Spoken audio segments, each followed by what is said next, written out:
नमस्कार। मैं सभी दर्शकों का एक बार फिर से स्वागत करता हूं श्रीनाथ जी एस्ट्रोलॉजी में।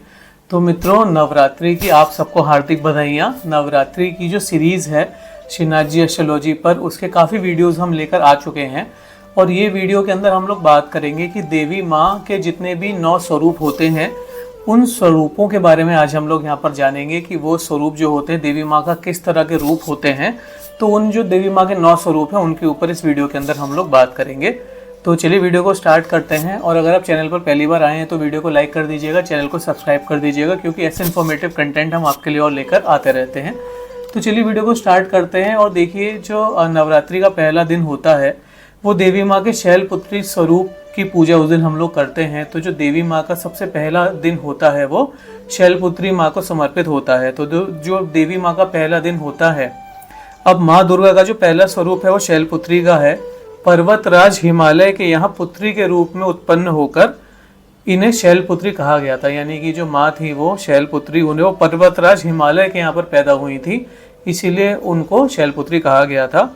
अब इनका जो वाहन होता है वो वृषभ होता है और ये वृषभ पर आरूढ़, दाहिने हाथ में इनके त्रिशूल होता है और बाएं हाथ में कमल पुष्प धारण किए हुए होती हैं। ये नव दुर्गाओं में प्रथम दुर्गा होती हैं। नवरात्र पूजन में पहले दिन इन्हीं का पूजन हम लोग करते हैं।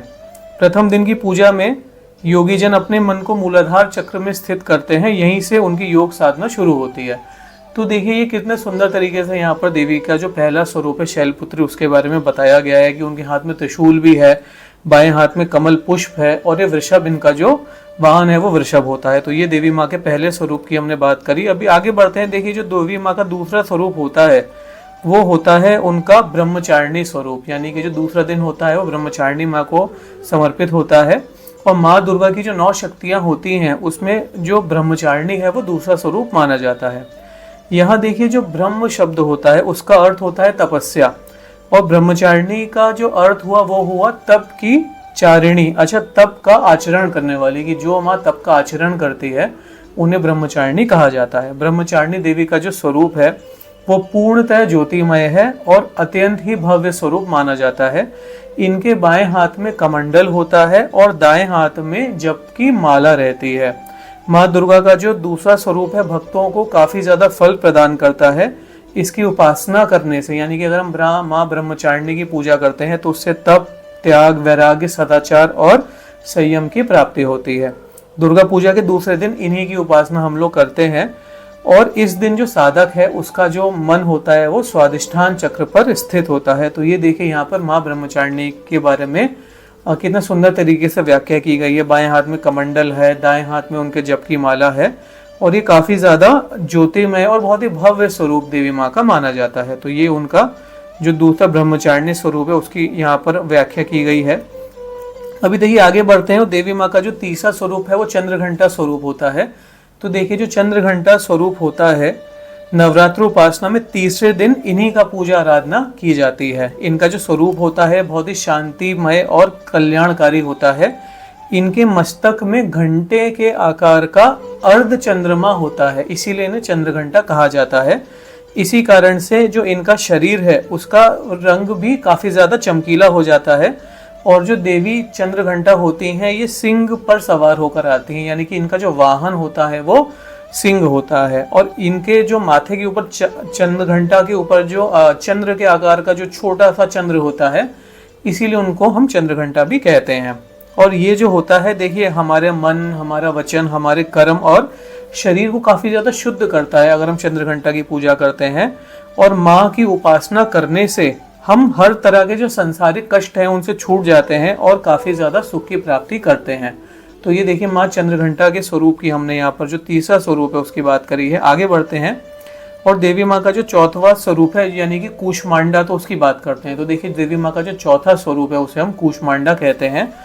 अब देखिए, माता का चौथा स्वरूप है उसका जो कूष्मांडा नाम क्यों पड़ा उसके ऊपर बात करते हैं। देखिए, अपनी मंद हल्की हंसी द्वारा ब्रह्मांड को उत्पन्न करने के कारण इनका नाम कूष्मांडा पड़ा। नवरात्रि में चौथे दिन जो होती है इनका जो आकार होता है वो कूष्म के समान का जो आकार होता है। कूष्मांड यानी कि जो सफेद पेठा होता है उसके समान इनका आकार होने के कारण इनका नाम कूष्मांडा पड़ा। और नवरात्रि के चौथे दिन कूष्मांडा माता की पूजा की जाती है।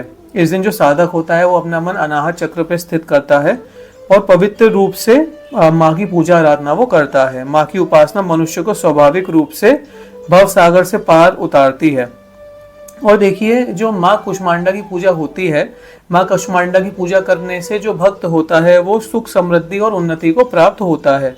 और कहीं ना कहीं जो माँ कुष्मांडा होती है ये इंसान को काफ़ी ज़्यादा लौकिक और परलौकिक दोनों तरह की उन्नति प्रदान करती हैं। तो इसलिए जो ये चौथा स्वरूप जो माँ का हुआ, चौथे दिन इसकी हम पूजा करते हैं।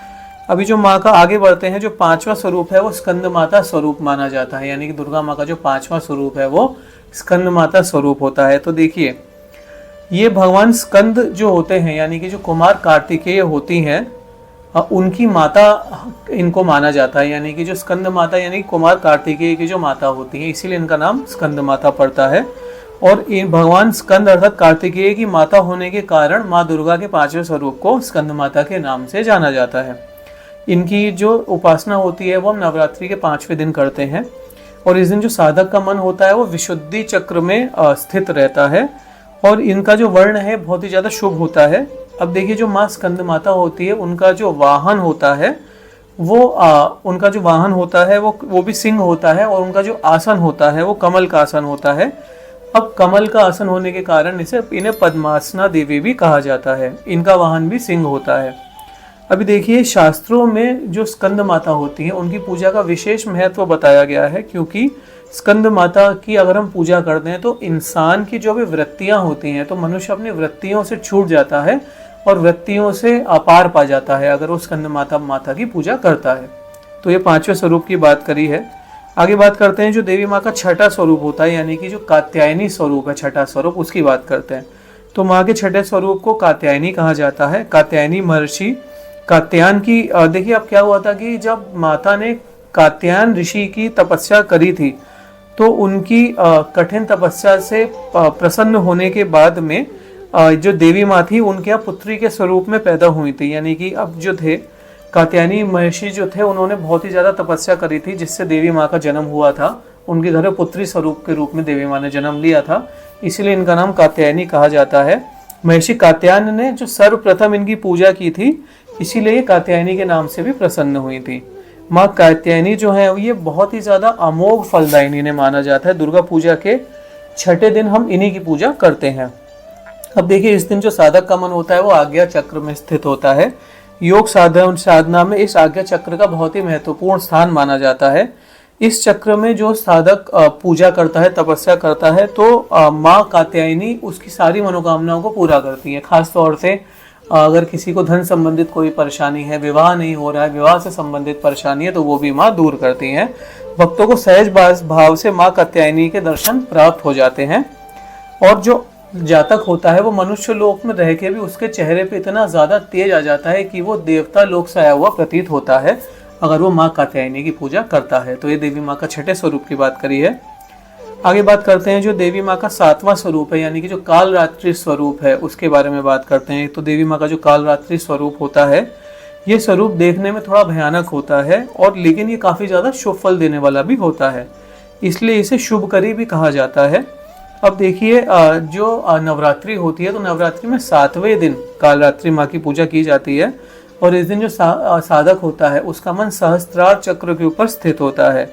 अब देखिए इस दिन अगर हम माँ की पूजा करते हैं तो सिद्धियों हमें काफ़ी ज़्यादा प्राप्त होती हैं, यानी कि जो ब्रह्मांड की जितनी भी सिद्धियां हैं तो वो सारी सिद्धियां प्राप्त होती हैं अगर हम माँ कालरात्रि की पूजा करते हैं। अब देखिए यहाँ पर जो माँ होती हैं वो हमारे ग्रहों की जो भी बाधा होती है उन्हें दूर करती है और हमारे अगर कोई शत्रु हैं तो शत्रुओं का विनाश भी माँ यहाँ पर करती हैं और ये साधक को काफ़ी ज़्यादा भय मुक्त कर देती हैं। यानी कि अगर कोई साधक भय परेशान कर रहा है, स्ट्रेस, एंजाइटी, टेंशन परेशान कर रहा है तो माता का ये स्वरूप उसे उससे बाहर लेकर आता है। आगे बात करते हैं, देखिए माँ का जो 8वां स्वरूप है उसकी बात हम करते हैं, यानी कि महागौरी स्वरूप जो होता है। तो देखिए जो महागौरी स्वरूप होता है ये बहुत ही ज़्यादा कोमल स्वरूप माना जाता है और भक्तों के जो भी पाप होते हैं इससे काफ़ी ज़्यादा धुल जाते हैं। माँ का जो उनके हाथ में देखिए त्रिशूल होता है, एक हाथ में जप की माला होती है और इनका जो वाहन होता है वो गाय माना जाता है, यानी कि महागौरी का जो वाहन है वो गाय माना जाता है। और इनका जो कलर होता है यानी कि जो रंग होता है वो श्वेत वस्त्र होता है इनका, और ये बहुत ही ज़्यादा शुभ फल देने वाली माँ होती हैं। और इनको अगर देखिए विवाह से जुड़ी कोई समस्या है तो माँ गौरी की अगर हम प्रार्थना करते हैं तो बहुत ही ज़्यादा अच्छा रहता है। और भक्तों के सभी प्रकार के जो पाप हैं, अगर कोई व्यक्ति ने इंसान में बहुत ज़्यादा पाप किए हैं तो सारे पाप माँ उनके धो देती हैं।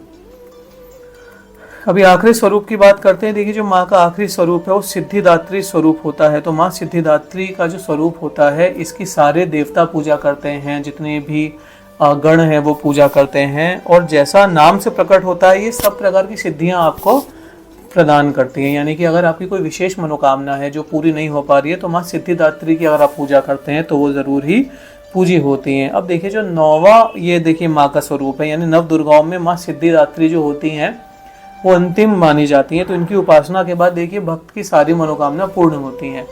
अगर मनुष्य किसी कारणवश माँ के 8 स्वरूप की पूजा नहीं कर पाता तो वो आखिरी दिन अगर सिद्धिदात्री की पूजा कर देता है तो भी उसे जो भी उसका मनवांछित फल है उसकी प्राप्ति हो जाती है। अभी देखिए देवी के लिए बनाए गए जो नैवेद्य होते हैं उन नैवेद्य को, प्रसाद को, चरणामृत को आप देवी माँ को भोग लगाइए और माँ को प्रार्थना करिए कि माँ मेरे जिंदगी में जो भी कष्ट हैं उनको आप दूर करिए। तो ये देखिए इस तरह से यहाँ पर हमने बात करी। अभी देखिए देवी माँ को प्रसन्न करने के लिए हम कौन कौन सी आरतियाँ कर सकते हैं वो भी डिस्कस कर लेते हैं। तो देखिए देवी माँ को प्रसन्न करने के लिए आप दुर्गा चालीसा का पाठ कर सकते हैं, ये बहुत ही अच्छा माना जाता है दुर्गा माँ की उपासना करने के लिए। तो देखिए दुर्गा चालीसा का पाठ बहुत अच्छा माना जाता है।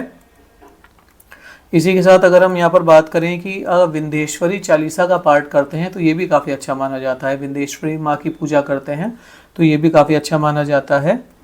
उसी के साथ साथ अगर हम विंध्येश्वरी स्तोत्र का पाठ करते हैं तो ये भी देवी माँ को काफ़ी ज़्यादा प्रसन्न करता है। और अंत में दुर्गा माँ की आरती करते हैं तो ये भी हमारे लिए काफ़ी ज़्यादा अच्छा माना जाता है।